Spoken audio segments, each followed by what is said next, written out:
All right, well, welcome everyone to the VASO annual meeting. We have a lot of exciting information to share about our successes this year and also things that we are looking forward to for next year. So to get us started, we move to the next slide. We're gonna introduce some administrative folks. We do have a board. And our VASO board serves a 2-year term. So our board is split between even year board members and odd year board members. And this year, our membership voted on the odd year board members with 2 board members up for re-election and 1 new candidate up for general election.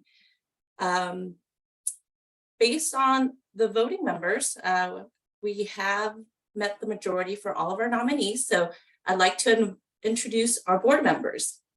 Our newest board member is Katie Davis. Katie teaches chemistry and AP seminar and AP research at Blacksburg High School in Blacksburg, Virginia. She has been involved in Science Olympiad since 2016 and built up the Science Olympiad program at Blacksburg High School over the years. And to Katie, witnessing students' joys as they learn new areas of science and experience success with new challenges is one of the most rewarding parts of her career. So we are very excited to have her on board. I'd also like to congratulate Andrew Skinner and Anbu Vijay on another term with VASO. Andrew is our resident musician, and you may see him around Sounds of Music, flexing his music muscles. He has also served as vice chair on the board for the past few years. And we also have Anbu Vijay, who is our Division A director. She has an important job of introducing new, exciting faces to the world of Science Olympiad, starting as early as 3rd grade. So we're glad to have them back for another term. To round out the rest of our board, we have our even year board members, and that includes Alan Borhauer, Karen Emmons, myself, Don Tom Nguyen, and Leah Pulick. We also have, no need for any additional introduction, Emily Owens, our state director.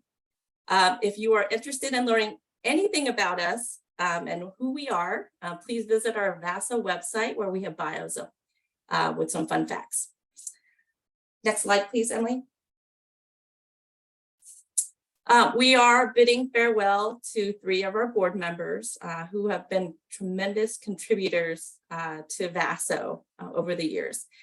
Tim, who you may have seen sporting a Hawaiian shirt at tournaments, and maybe you may have encountered him once or twice as part of an appeals process.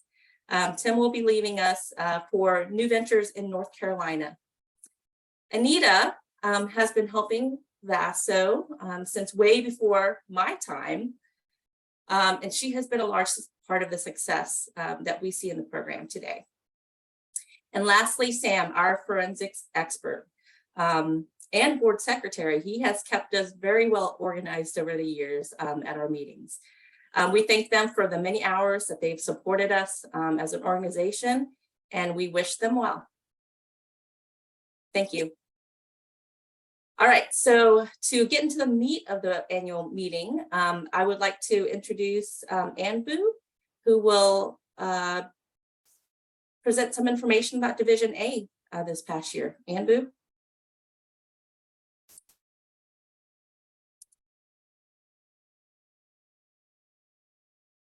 Oh, it looks like Anbu may not have joined yet, so I am going to pass this on to Alan to present for Division A today. Hello, everyone. How are you doing? Hope everyone is having a good end of year going on. Division A is for 3rd through 5th graders, and we had a tremendous year this year. A big thanks to Langley High School for sponsoring us for our events and so forth. Go ahead and switch the page there, Emily. As you can see, our numbers are starting to climb back after the pandemic. We're total 681 students this year. We're getting really close to even deciding if we need to have a 3rd day for our tournaments and so forth. Next slide. And if you look at the number of schools, our highest ever was 35, and we were at 29. So we're still growing, having a lot of new schools come into the system. And next slide. One of the things that we would like to grow would be getting our girls involved in this. A few years ago, we were at 49%, and we've sort of slipped on that. So we need to get some way to get those girls out there and interested more into science and so forth. Go ahead, next slide. As you can see, we do try to find all sorts of populations out there.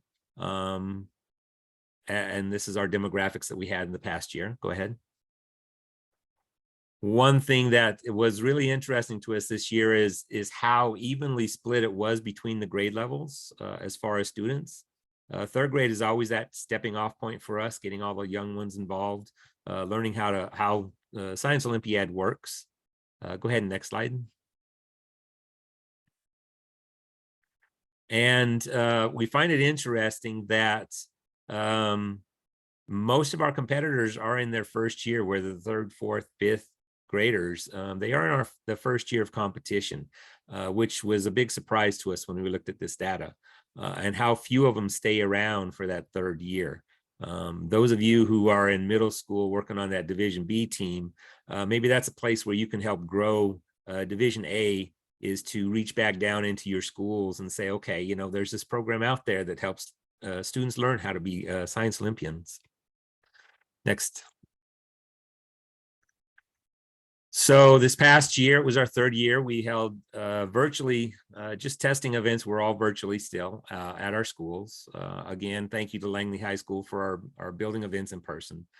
This coming year, we're planning to have complete in-person events, but we are still planning on holding our testing virtually.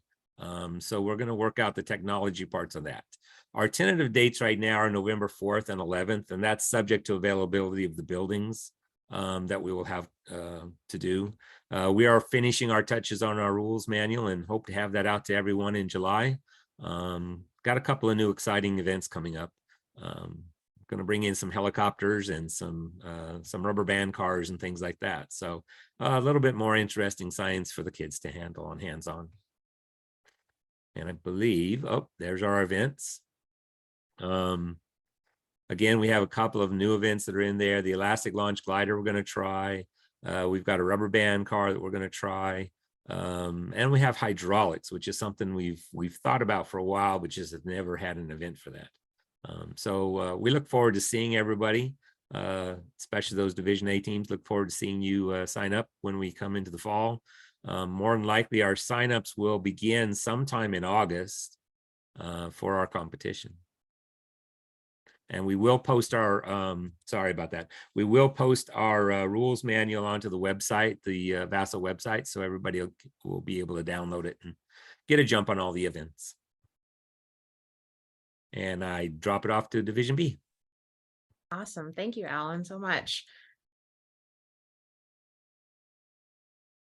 All right, so we're going to talk about our Divisions B and C, which covers our 5th through 12th grade. So there is the overlap of 5th grade in both Divisions A and B, then all the way up through our high school. So let's get right to that. So this gives you a picture of the team growth that we've had over the years, starting from the very beginnings of VASO. The very beginning part of this, when it was really a fixture of Fairfax County Public Schools, you know, is the label over here that says before restructuring. It then became an independent board in 2009, and looking at our growth onward, we actually this past year had the most teams that we've ever had in Divisions B and C. So C is in the green and B is in the blue. So it was really exciting for us this year to see, you know, not just, you know, a return from the pandemic. We actually hadn't lost that many teams compared to other states during the COVID years, but we're you know, returned and better than ever in terms of our reach with 177 teams. So for comparison, if you're curious, this is the map that Nationals puts out each year that shows the number of teams registered in each state. And so you can see here's, Virginia right here, there's our 177 and how that compares to other states across the nation.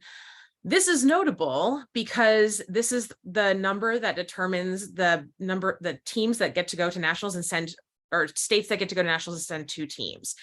And this year, that is one thing that we get to celebrate in Division B and C, that we had 2 bids to nationals in both divisions B and C. So for context, 60 teams compete at nationals. Sending 2 teams means that you're one of the top 10, like the highest in number of teams. And so it is really just like year to year based on the size of our programs. In Division B this year, we were 9th biggest in the United States. So we once again got to send 2 Division B teams, Longfellow and Cooper. And then in Division C, we were 11th biggest, so we were the first ones on the waiting list. So we knew already after our state tournament that we would be sending Thomas Jefferson High School for Science and Technology. And then another state declined their bid. And so Langley High School got to go as well. They found out early May and pulled it together so that we saw all 4 Virginia teams at Wichita State, which was really, really exciting. So, and a particular shout out to Longfellow, who earned a 5th place overall in the national tournament. Congratulations to them. So just as a reminder, as we move forward, that this can change every year based on the number of teams that register with a state. So it's calculated every year. So Virginia is not guaranteed next year or the year after to have 2 bids in either division. But, we're really excited about the growth that we're seeing and hoping that we have a chance to continue that.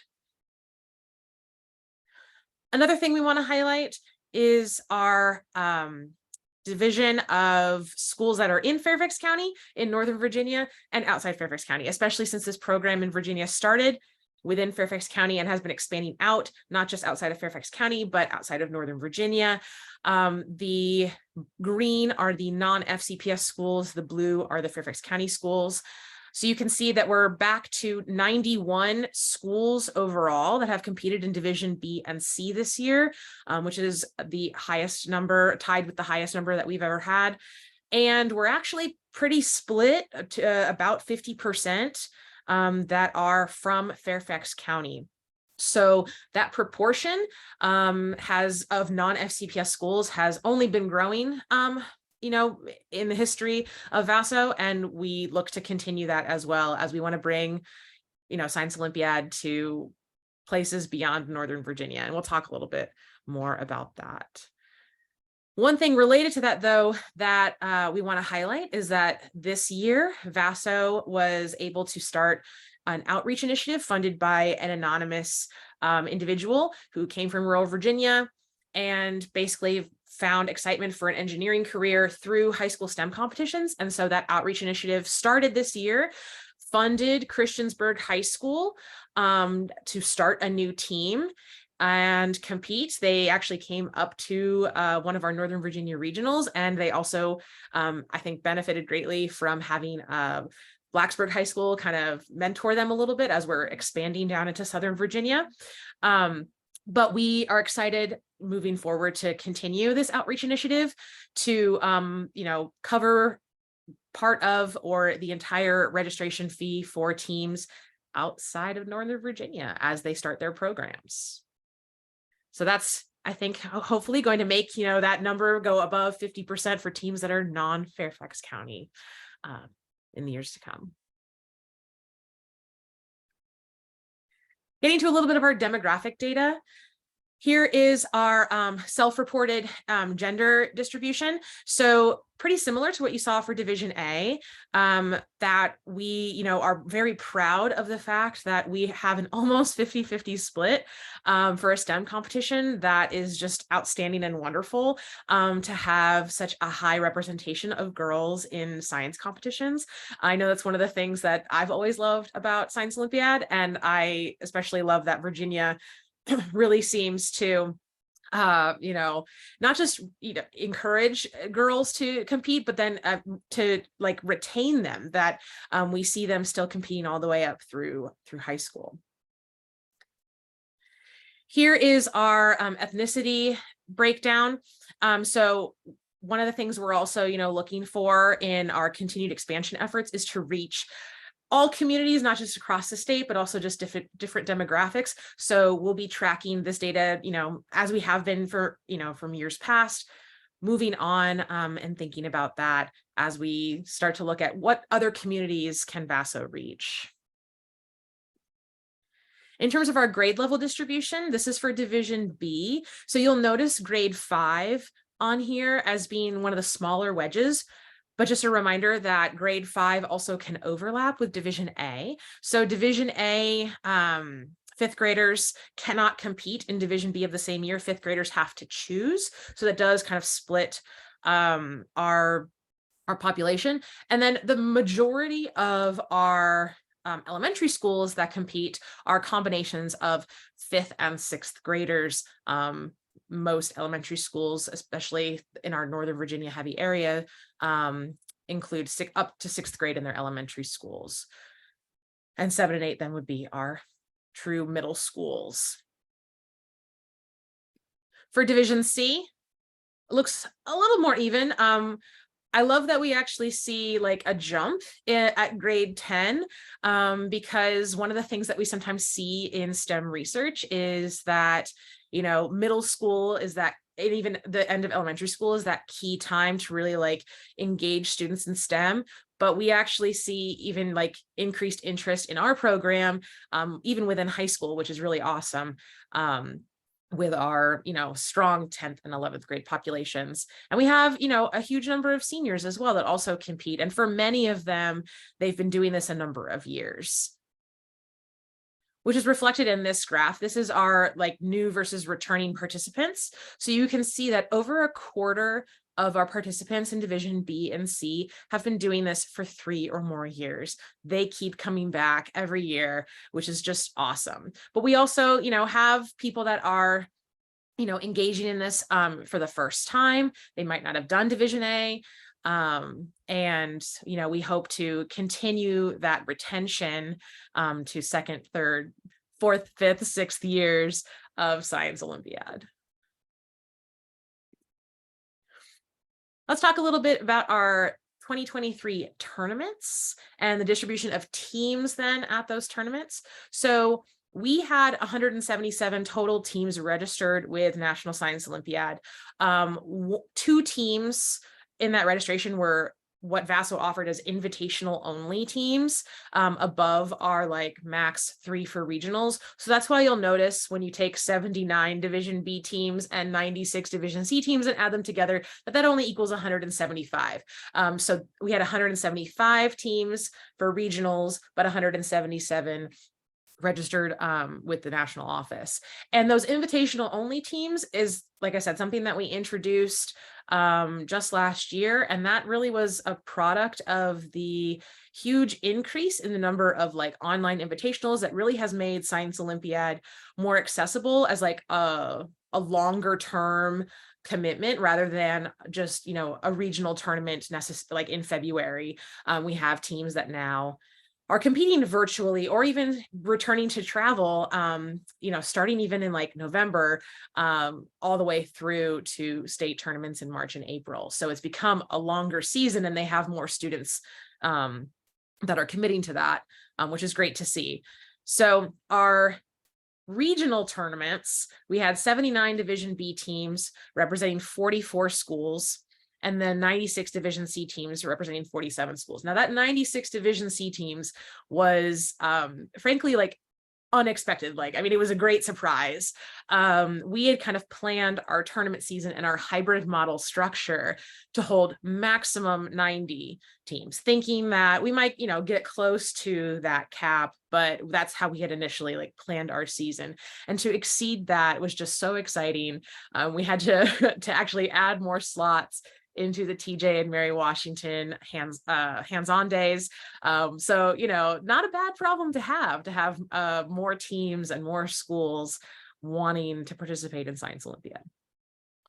The model that we chose this year for our regional tournaments was a hybrid model, very similar to last year, where we had a written test day and then we had a hands-on day. So if you recall from last year, we had device days where we did our building events or the building portions of hybrid events, and teams came in, rotated through their build event testing in a pretty tight hour-and-a-half shift, and then left. And a lot of that was decided based on COVID protocols at the time. We had been able to kind of loosen that up a little bit with just the changing world for this year, to first not have the rotations, have it a little more free form within still a block of time for teams. But we also added in some chemistry events, right? That was one of the things that I've been really excited to do as a chemist. We brought back to in-person regionals 2 chemistry events in each division. So every team, all 195 teams, competed on our written test day virtually on February 11th. And then we had 3 different hands-on days. Our first one in Charlottesville, and then our last 2 at TJ in Alexandria and University of Mary Washington, where together each team had that both parts, right? The written test day and the hands-on day that combined for their regional performance. And teams competed against the schools that were at their hands-on day, even though everybody did the written tests. So we thank you all for once again, committing to a model that had 2 days during our regional season, where you had to, corral your team members, and for one of those days, get them to their regional site. And we felt like it was, really successful, and it was kind of a nice stepping stone to what we hope this year will be. Our plan is to return to fully in-person tournaments, which we did for our state tournament. We had done that last year as well. Our state tournament at University of Virginia, we hosted 48 schools, 24 in each division at the end of March.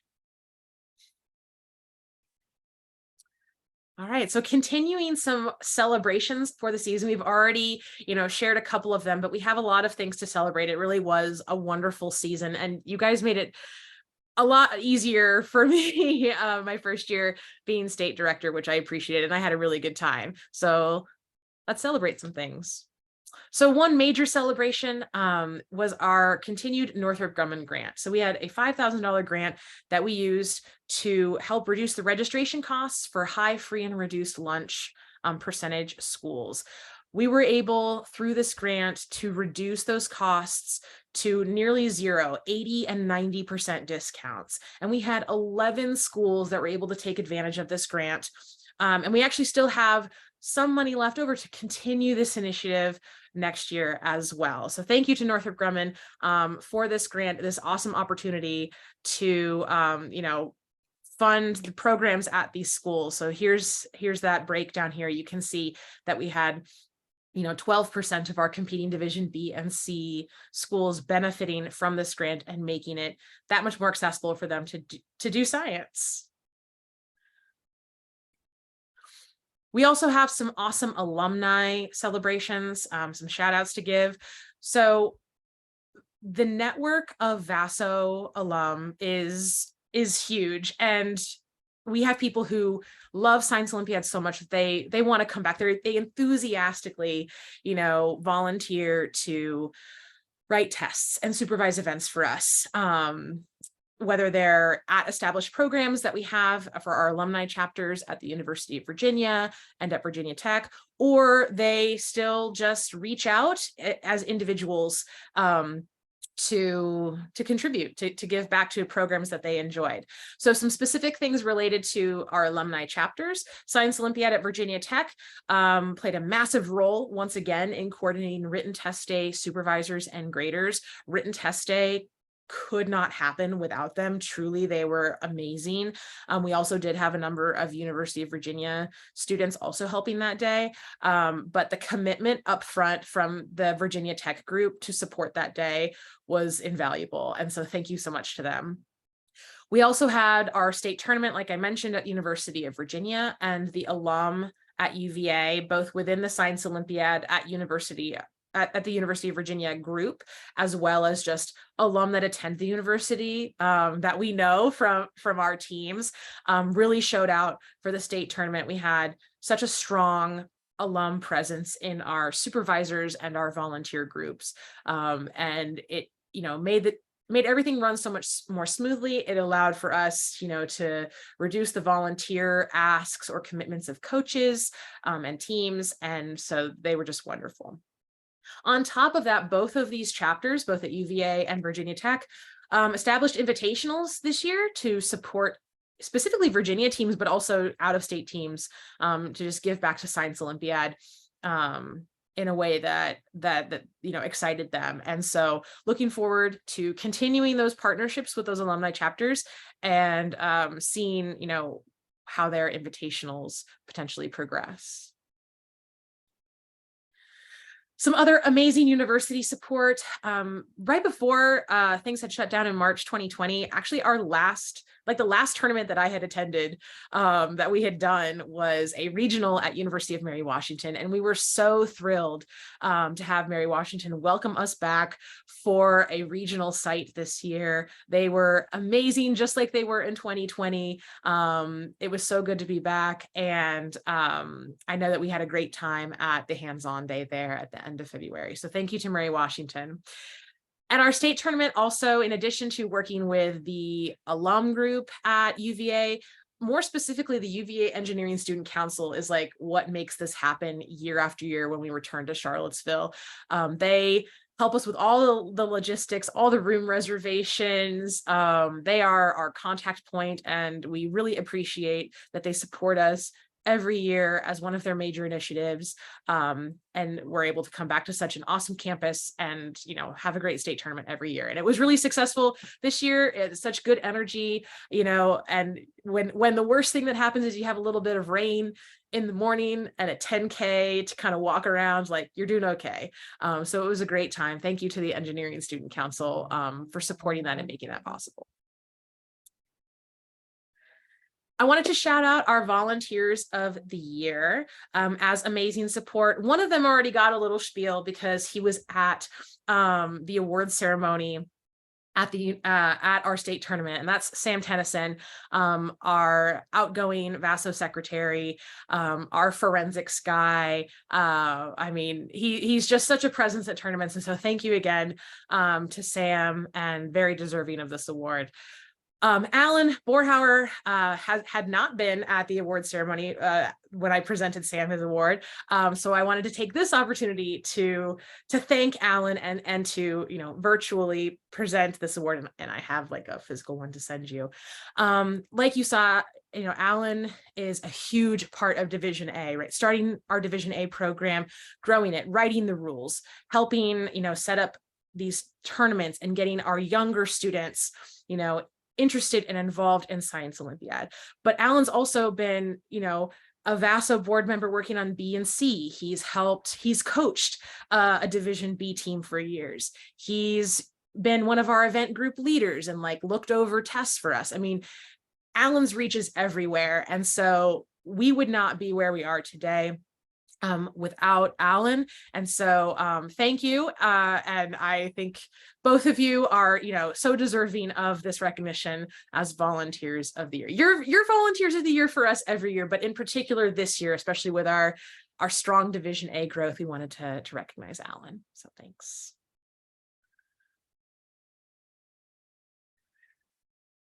Like having volunteers like Alan and Sam, tournaments they don't happen without volunteers, right? We have lists of hundreds of people that we could thank every year. And I tried to give a number of them shout outs when we were doing our virtual award ceremonies for regionals and our in-person award ceremonies at state.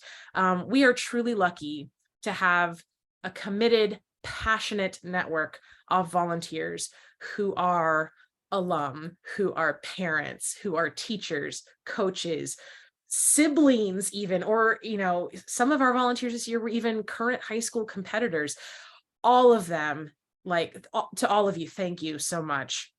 The roles that these volunteers have to take on to make all of this work. Like if we wrote them all out, which we basically, have, like when we had you sign up for some of them at tournament days, hundreds, right? We have to write tests, run, look over tests, run events, even just something that you might think is really simple as running a stopwatch, like absolutely integral to the function of these tournaments. And so once again, a big thank you to and celebration of our volunteer coordinators, Lillian and Sue May, who, wrangle these lists of hundreds of people and get them name tags and get them to where they need to be on our tournament days. And then to those people, right? Parents, coaches, community members, all of you who signed up and showed up to volunteer for a shift or two at our tournaments.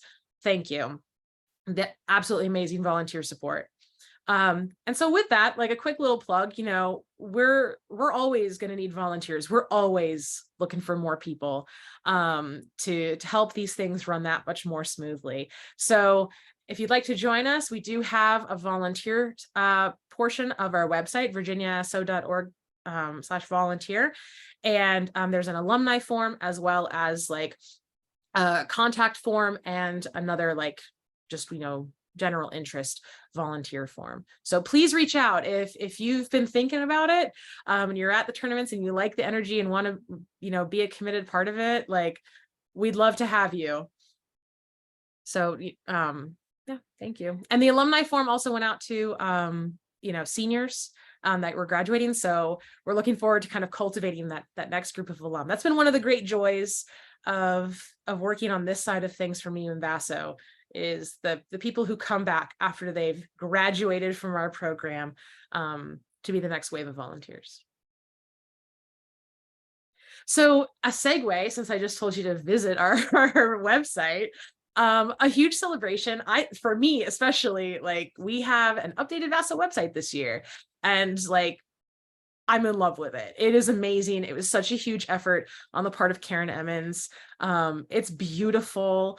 And I just think that it just brings me so much joy to go onto that site and to feel like the energy that has been put into this. I also really appreciated all the feedback that we got this year on the website. People were excited about it and all the resources that were posted, as well as just like the new look of it. We've been trying to really like increase the availability and accessibility of information, and this website has nailed it. So thank you to Karen for taking on this huge effort. There have also been some recent changes to learn from the feedback from this year at, making it even better navigation for coaches that are wanting to start new teams, for coaches that are seeking out specific information. So if you haven't visited it in a while, it might look slightly different, but we encourage you to poke around and see all of the great stuff that we've added onto it. Yes, and in the chat, thank you to Kira. Kira is our social media coordinator, as well as a member of our appeals team. There's been a really nice synergy of the social media work that Kira's been doing and the website work that Karen has been doing. I think the Vaso footprint and presence has really expanded, within Virginia, but also just nationally. And I think those two pieces have been a huge part of that. So yeah, thanks, Kira. Another thing that Karen and Kira both actually also worked on is our Let's Chat series. For coaches, if you filled out our end of year survey, we actually asked you for a lot of feedback on the Let's Chat series. And part of that was just because it was brand new, right? This is something we had never really done before. And this was an idea that the Emmonses had come up with. They really kind of own our building events, and we were always trying to think of ways that we can make our content more accessible to everybody across the state. We used to do building event open houses, but when they came up with this idea to do a video series for each of our build events, I just thought it was inspired, and it was so successful. So this is just a screenshot that actually I took yesterday to see, just how far reaching we've been with this video series. And I highlighted in particular, It's About Time video, because they have over 2,800 views. That's not just Virginia people, that's people across the nation watching this video because it received national attention. And there were other videos in our series as well that have, high numbers of views from people all across the country that were finding this valuable. And the feedback that we got from coaches in Virginia was that you guys loved it, and that you want to see it again. So we've heard that feedback. We're looking forward to continuing to build content like this to make it accessible anytime for anybody, whether they're starting out building or just, trying to wrap their head around a particular rule for a build event.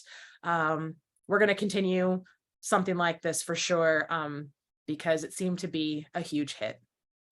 Also would like to point out, just because I watched them too, you can see that I watched the entirety of the roller coaster Division B Let's Chat, because I supervised that event at an invitational, and when I needed to go somewhere to get information, to make sure that I was doing it well and right, I turned to our own video series. So we also had heard that from event supervisors at different tournaments that they found that helpful as well. So I think this is one of those examples of the online connection and community being a huge success, and something that we don't want to go away, even though we're going to be returning to in-person tournaments.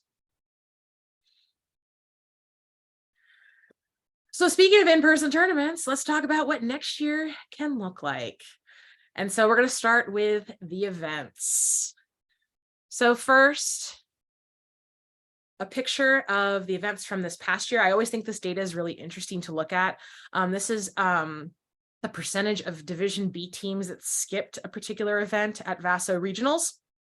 The dark black line is the average percentage, which I believe was about 24% on average teams skipped.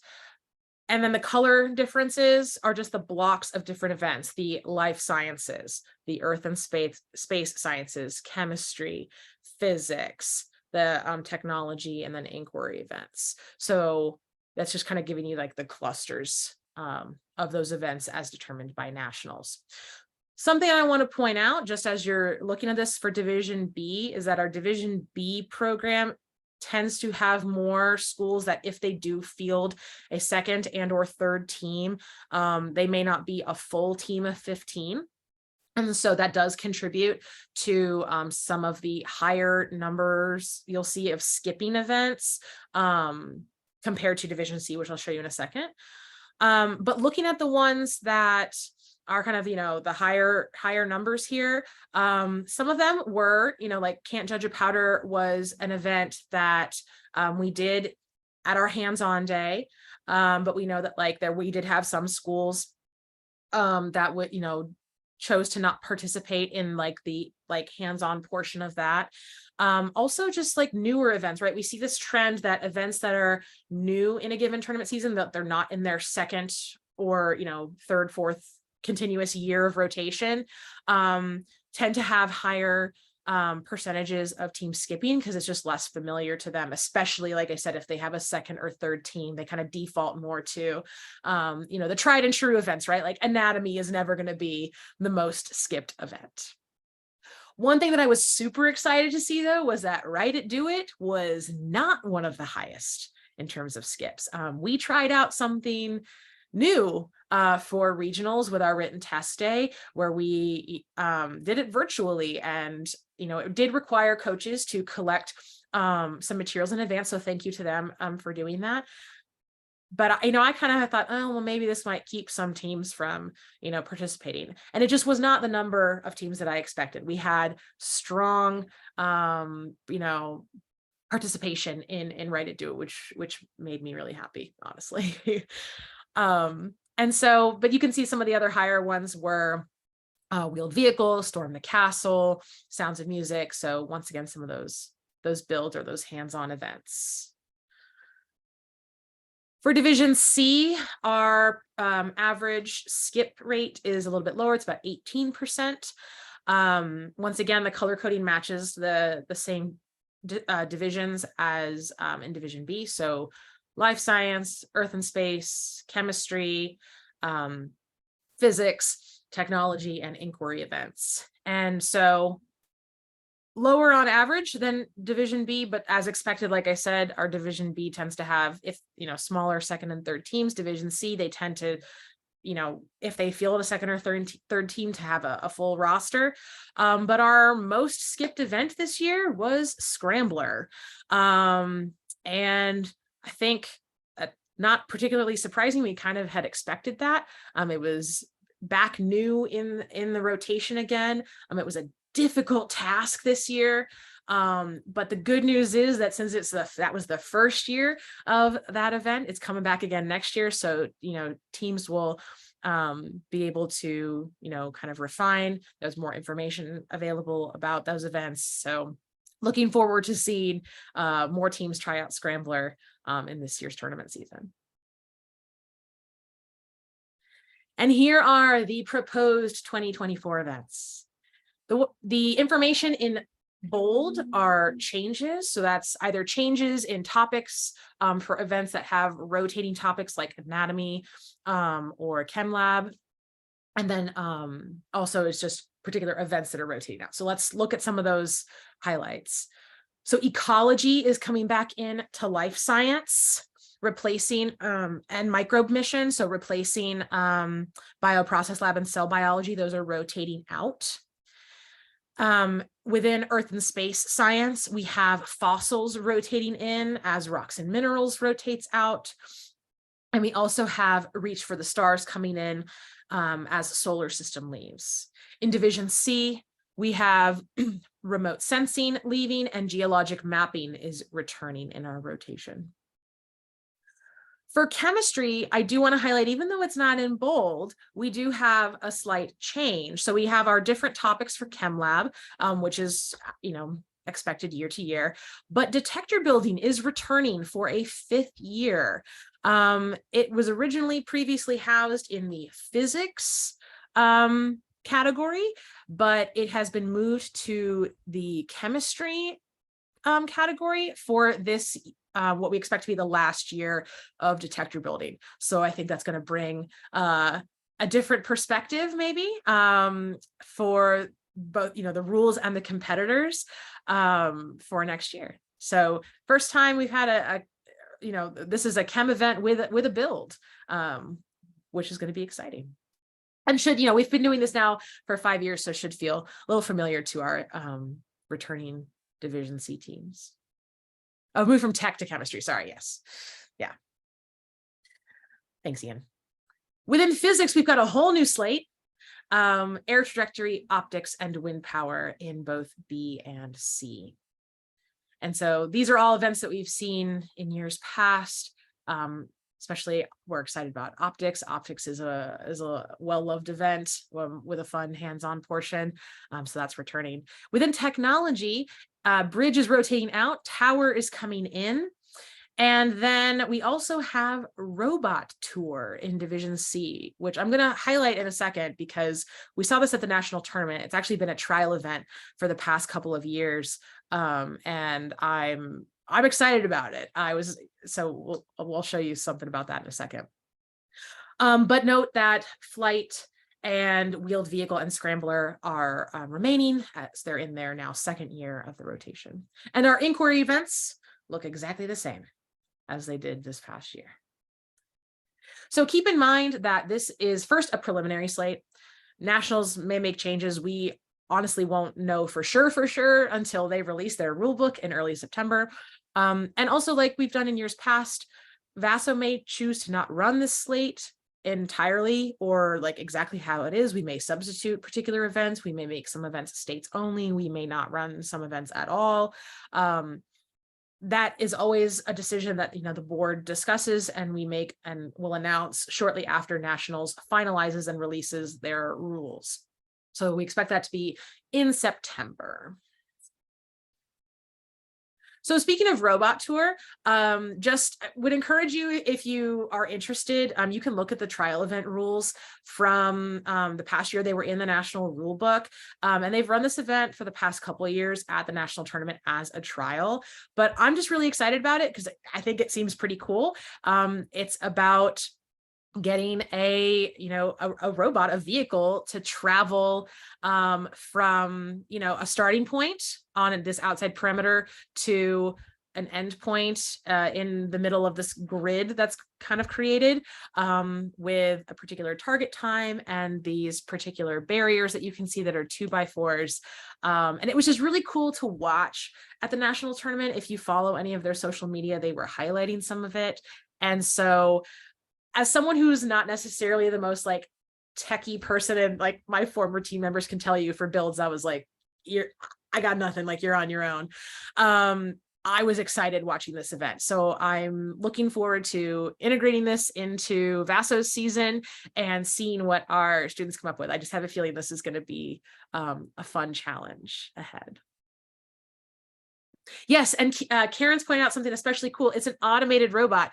It's not guided by a competitor using a controller. So they have to like program it like on site based on the grid and the barriers that they're seeing when they arrive, and then, let it go and do its thing and see how it does. And so it was a blast at nationals. Like there was a huge crowd of people watching it, and you got so invested, even in like teams that weren't yours.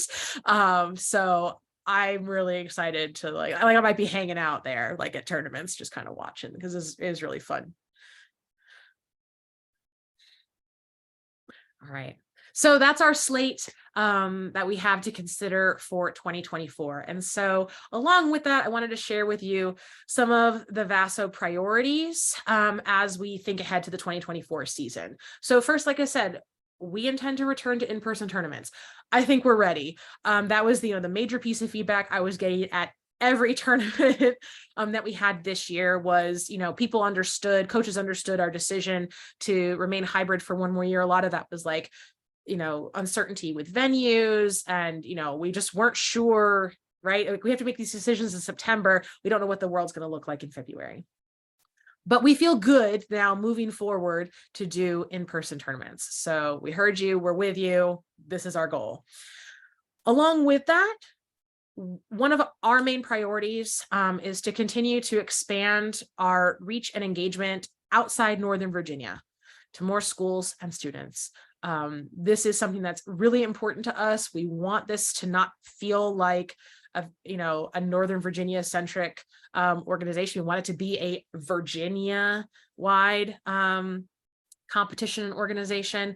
And so, that's one of many reasons why I was excited to bring Katie Davis onto the board from Blacksburg. She's a great example of someone who started a team down there in Blacksburg, in a region that we hadn't really cracked before then. And so we're looking forward to using those connections to try to get more interest down that way, get some more students involved.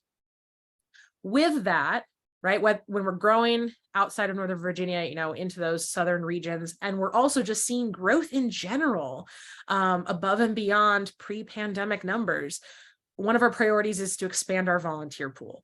We're going to need more tournaments, right? In-person tournaments, we were able to kind of stuff 33 teams in a division into a hands-on day. We can't do that really at in our older in-person tournament models. So this might mean needing more tournaments, which means we need more people. And so that means having that longer list for our volunteer pool, which hopefully grows along with our team growth. And then I've kind of mentioned this already, especially like the Let's Chat series is a great example. I want us to really look at what's worked from online connection, right? Our coaches training and meetings, our Let's Chat series, everything we've done with testing and registration, what we've used online, taking what worked and using that to enrich the resources that we're providing across the state to teams, right? The advantage of online is that you don't have to be in front of me to receive it. So how can we use this to connect with those schools that might be hours away from where I am? So a return to in-person doesn't mean a return completely back to the way things were in 2019. It's now the opportunity for us to look at what things did we do differently during this time that we want to keep and preserve, and then what things are worth going back to. And so that challenge that we're going to have, and I'm putting this out here just for us to think about, right? In-person tournaments require far more volunteers. If you've been a part of VASO in any capacity pre-2020, there's a lot more people needed to run all the events, to grade, to, just support the size of those tournaments. So the question and the challenge that we have to think about is, how can we best prepare our Science Olympiad community for this increase in what we ask of teams? And it's really just an increase compared to what we've done the past few years, but we've had so much growth and we've had new teams that this will be new to them.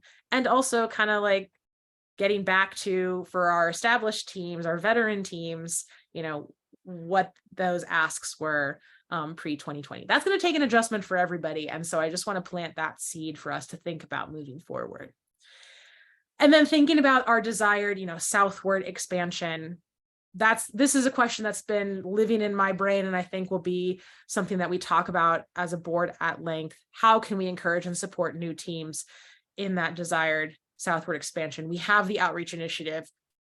What else? What's next?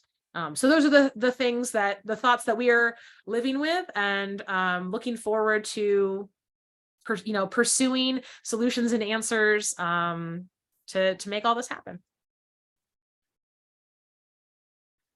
All right, so if you have any thoughts on this, we had our coach end of year survey. If you didn't fill that out, it's still open. You can do that.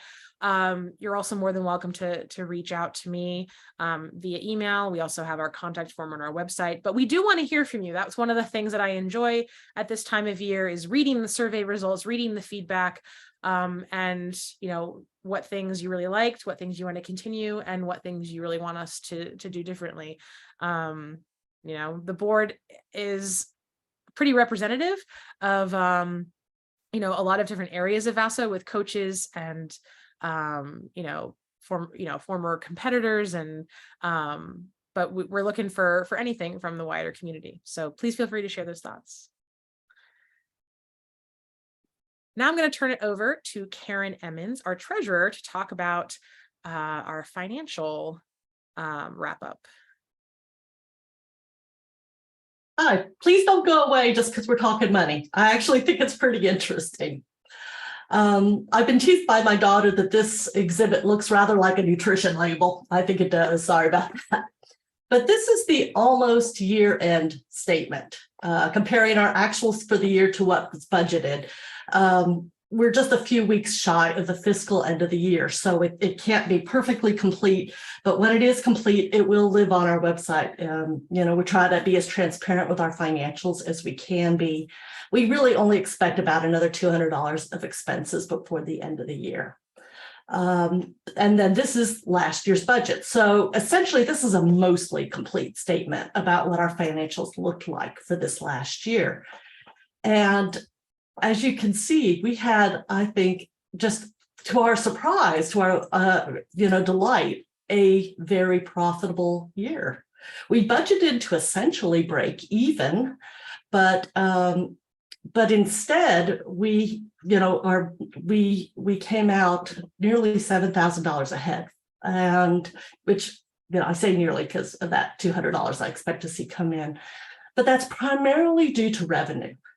And one of those is registrations. And Emily showed us earlier just the tremendous increase in registrations that we had that was much more than we budgeted or anticipated, both in B and C, and we also saw it in Division A as well, too. We are excited to see the new and returning faces. These registration amounts, both the actuals and the budgeted, does include the grant monies from Northrop, Grumman, and the outreach grant. Those grants are on behalf of teams, allowing teams that meet the criteria to pay a lower registration fee out of pocket. So the money from those grants covers the rest of their registration costs to us, which is why that money appears in there. We can't take it into income unless we have teams that meet the criteria for those grants. It's not just regular, it's not just, they are directed grants. We can't just take them and do whatever we need to do with them. So the registration, just the increase in that is phenomenal for what we anticipated. And then the other great increase is in the sponsor and donor funds. And that's the sponsors and donors other than Northrop Grumman and the outreach grant. And we had some nice surprises there too. We had 2 car donations this year, which is not something we anticipated in the budget. Those pop up very sporadically and are a little hard to anticipate. One of our volunteers solicited a one-time donation from her company. And we had some unanticipated company matching of donations. So one of our very active volunteers discovered that his company gives a contribution to an organization that he volunteers for. So he recruited a team from work, and they came and they worked at least one tournament. He worked several, and they all entered their hours into the company system, and the company sent us a check on behalf of that. So that's also an exciting movement for us. There's a theme here. Companies will often have matching programs or support an employee requesting a donation. Company sponsorships don't come out of nowhere for VASO. They come from our connections with people like you, people who are excited about STEM and Science Olympiad. And we are happy and willing to work with you as you work with your company and give you what you need to help make more of these connections happen. Obviously, the more support we have like that, the better we can manage our registration fees. So let's, I'm done with that exhibit. I don't see any questions. So let's move on. So let's celebrate. Who are these sponsors and donors? This comes from, this is a reorganization of information that's available on our website. You need to read this chart horizontally. VASO has various levels of sponsorship. There's platinum, gold, silver, bronze, and the flask represents Friends of VASO. I won't go into detail about the levels. You can find them on our sponsorship page of the website. Do know that VASO recognizes in-kind sponsorships as well. So we recognize sponsorship levels for universities or groups that compass facility usage, or groups that organize large groups to volunteer on tournament day. So we also recognize those groups as sponsors. And you can see all of the tremendous support that we've had this last year. We honor all of these donors and sponsors. I think it's clear that VASO could not do its work without all of them. So not all of their sponsorships appear directly in the budget, but are substantial for making our work go forward at reduced fees. And many of these are long-term relationships, which we value and continue to work with and try to keep well connected with. Let's move on to the last slide of finances. So there are some financial challenges for next year, and I do want to highlight some of that. So yes, we had an unexpected windfall of profit this year from the tremendous increase in registration and some increase in sponsors and sponsorships and donors. But there are some big expenses coming down the pike. So one thing that is coming is next year, Nationals is going to increase our dues 25%. We pay a fee to Nationals for every team that registers with us, and that fee is going to go up 25%. And if you remember looking back at our budget, that amount is already well over $10,000, close to $11,000. So that's going to add a lot to our budget. And I do want to give Nationals credit. I know that looks like a very large increase. They have not increased this fee in 10, 15 years. So we can't really fault them for doing it, but it does hit all the state organizations. We have the financial challenges of general economic inflation. We all experience that. Everything costs more. But one of the biggest, another really big impact will be the higher cost of going to fully in-person tournaments. So if we're fully in person, that means we need to rent more tournament space to fit in all of the events, to fit in all of the teams for all day. It means that we have more event supervisors, more volunteers, so there's more hospitality expenses, there's more event expenses, there's more administrative and office supply expenses. And then, so that's just from the movement to fully in-person tournaments, but then adding additional tournaments, which we're looking to see coming in all the divisions, then that sort of doubles the need of being in person. We need more of all of that previous stuff that I just said, including needing additional awards, additional travel. So we're very carefully looking towards a budget for next year as we figure out what our registration expenses need to be. We are committed to being very careful and not charging more than we need to, and recognizing that we can bring that surplus forward into this year. But the increases may outweigh that surplus still, given that these are some substantial increases in costs. We may need to have a small increase in registration fees, but we will be as careful and thoughtful about that as we possibly can. I believe I'm done with the finances. All right, thanks, Karen. All right, so let's wrap it up with what's coming next and what you have to look forward to. So just to kind of give you the picture of where we're at, like we are every time, or about this time every year, the VASO board will meet in late July, early August to plan out our season. We're going to talk about the logistics of, everything that was just put out there, from the financial perspective of registration to in-person tournaments to, what things we want to provide, like the Let's Chat series plan, and, mapping it all out. We sit down for a day at our awesome hosts, Episcopal High School, and try to iron it all out. After that, we intend to do a virtual kickoff meeting once again to begin the 2024 season, where we'll kind of share our thinking and, our registration plans and, the progression of the beginning part of the 2024 season. Around that time as well, we expect the national rulebook for divisions B and C to be available early September. It's usually the day after Labor Day. And then after that, like I mentioned, VASO takes a look at it and finalizes what events we want to run at our regionals, at our state tournament, if there's any changes that we want to make.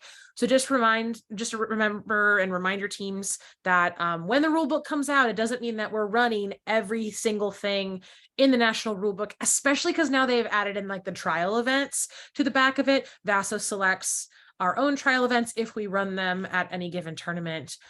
So just make sure that you're getting information from us about what will happen at Virginia tournaments. And then Division B and C registration will open in September after all of that info has been rolled out. So in addition to the virtual kickoff meeting, our website is going to be absolutely the best source of information as our 2024 season begins. And so that is virginiaso.org. So until then, what can you do? Enjoy your summer. You deserve it. Whether you're a teacher, a parent, a competitor, enjoy the summer. Rest, relax, read a book, and we'll get back to it in August and September. I also want to mention once again, please share your thoughts. If you have an idea or some feedback about this tournament season of something that you want to be a part of or that you would like to see us do for next season, email me, reach out via our contact form. If you're not sure, if you want to email Division A versus Division B and C, we have a contact form on the website that you can use for that.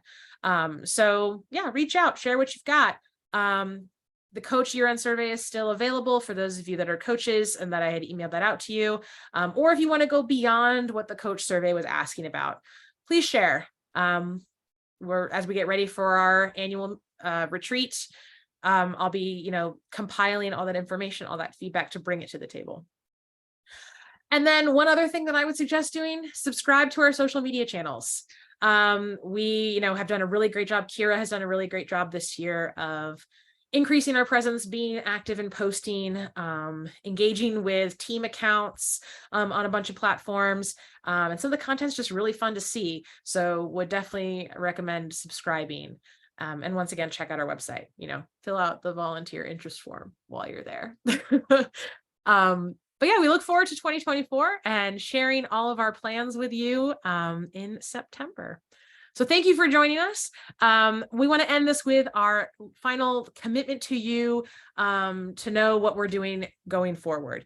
We are committed to bringing STEM enrichment to as many Virginia school communities as we can, right? That's one of our goals, is to continue expanding south in Virginia. We're committed to keeping participants, families, coaches, schools, VASO volunteers, anyone who's a part of this wide VASO network in mind when we make these plans to return to in-person tournaments. There's so many different factors involved in this, and we're trying to keep all parties in mind as we're making these decisions to make sure that we're sharing all the necessary information and, our thought process with it. So along with that, we continue to commit to timely communications so that you can plan with your team for what's to come. And we commit to that transparency about our thinking and decisions, right? Like Karen was laying out about the financial stuff, like we will continue to do that so that we can share with you the full picture of how we arrive at our budget and fees that we think best reflects our costs, how we arrive at our decisions of how we run our tournaments, all of that together so you can understand, where our decisions come from and how they're going to hopefully benefit everybody in our VASO community, and most notably, our competitors. So we'll keep all of these things in mind as we continue on sorting through our 2024 season. Thanks for joining us. Here's our social media channels. I will post this recording as well, and we look forward to seeing you again in September.